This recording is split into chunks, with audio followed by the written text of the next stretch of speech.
creativity is not mysterious.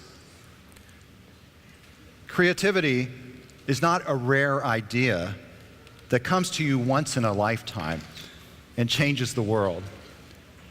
It's just the opposite.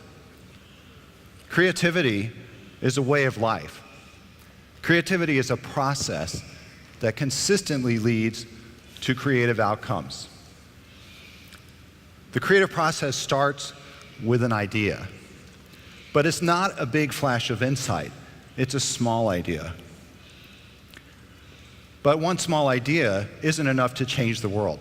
The creative process involves many small ideas over time as you go through the process of creativity. And these small ideas you have every week. In fact, you have them every day, you have them every hour. In the creative life, these ideas come nonstop. You engage in habits, practices that consistently result in these small ideas. Now, psychological research helps us understand what's involved in having an idea. An idea is a combination of existing ideas, a combination of mental material that you already have in your mind. It's memories, it's experiences, it's concepts. And you combine these concepts, and that's when you have an idea.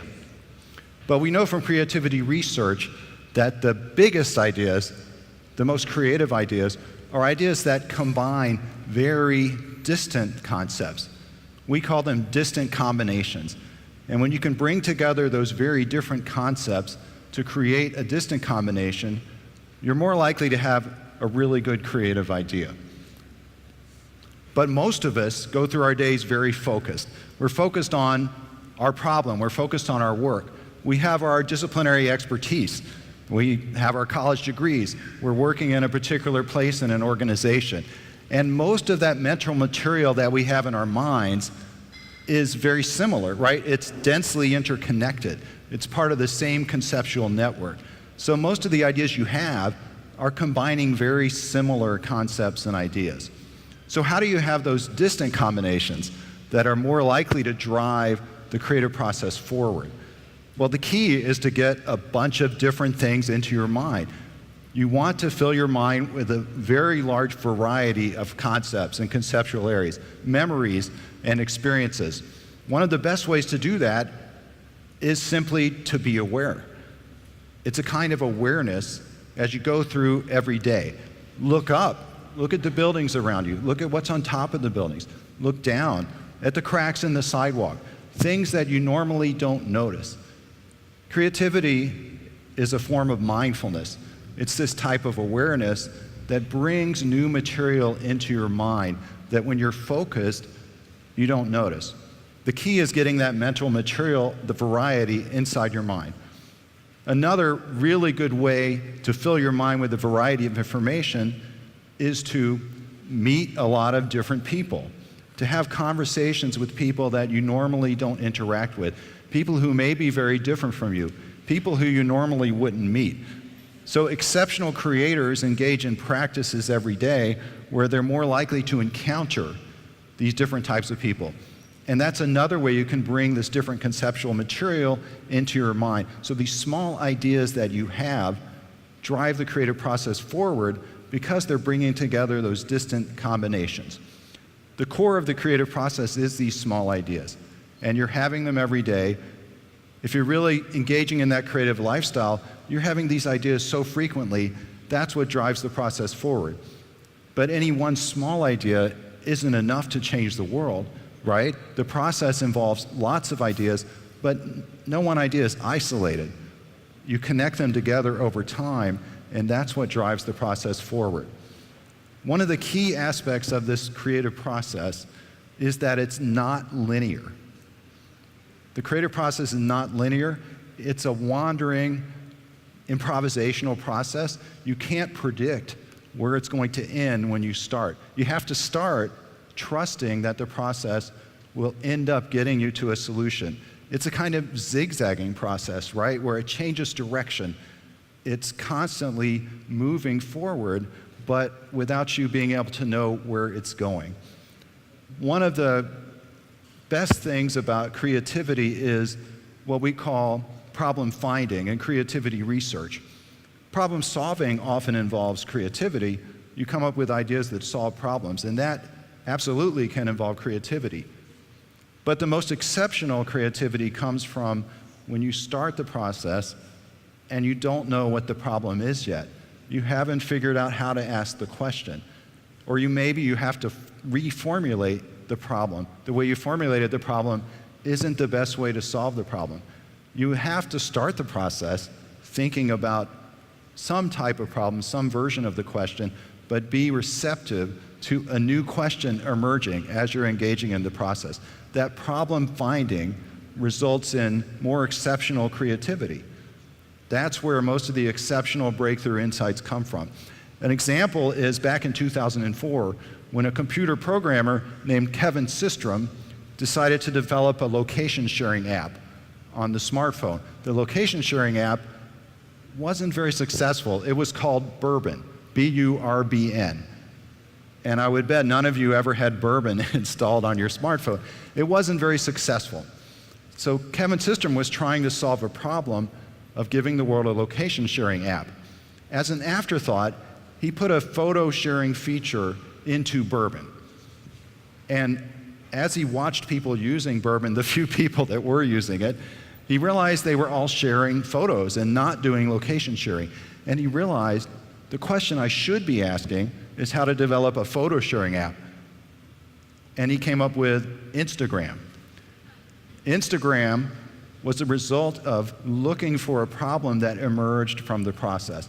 That type of problem finding creativity is what results in exceptional, surprising breakthrough ideas.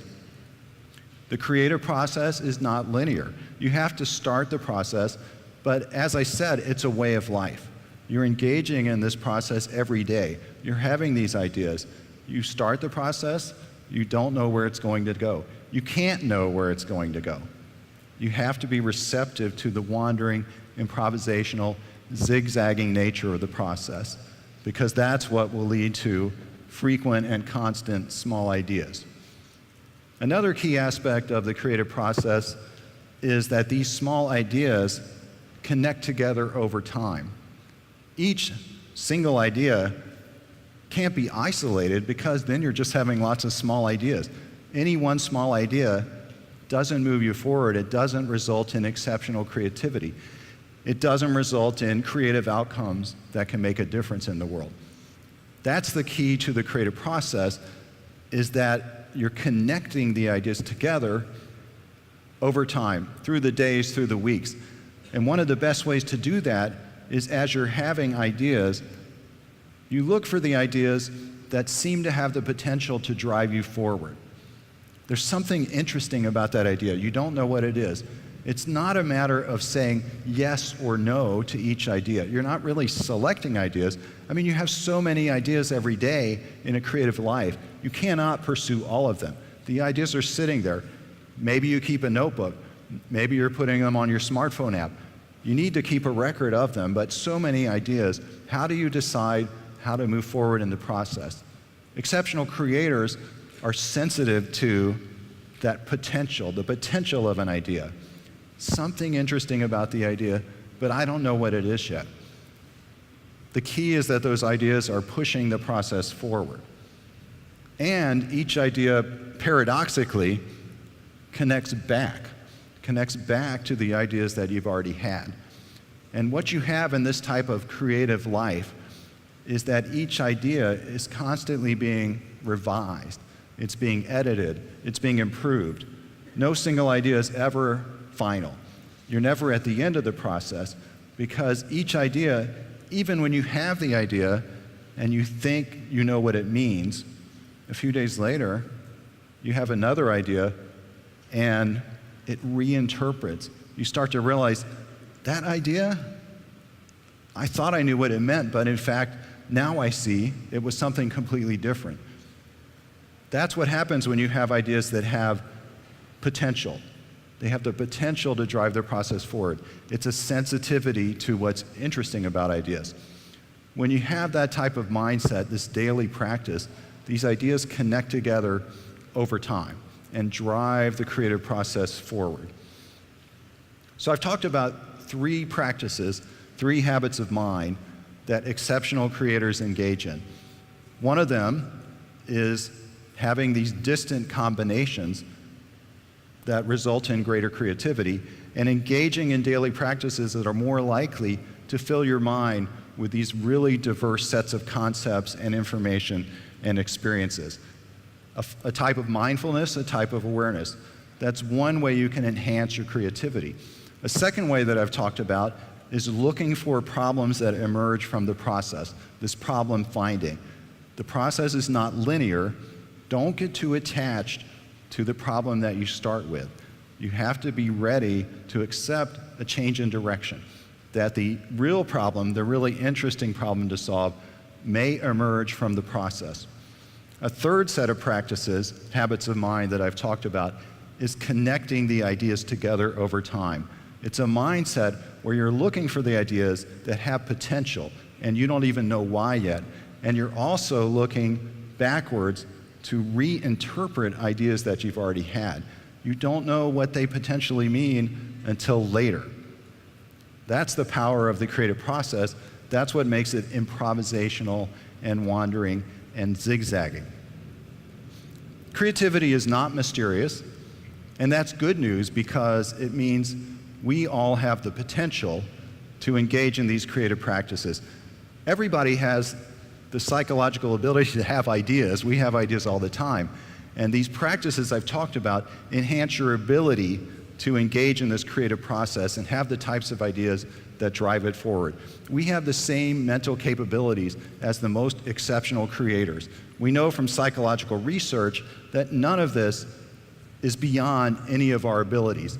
We all have that same ability to engage in a creative life, to fully realize our creative potential.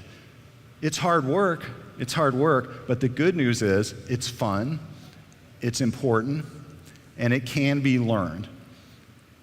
Based on psychological research, you can realize your full creative potential, the potential to successfully engage in the creative process. Thank you.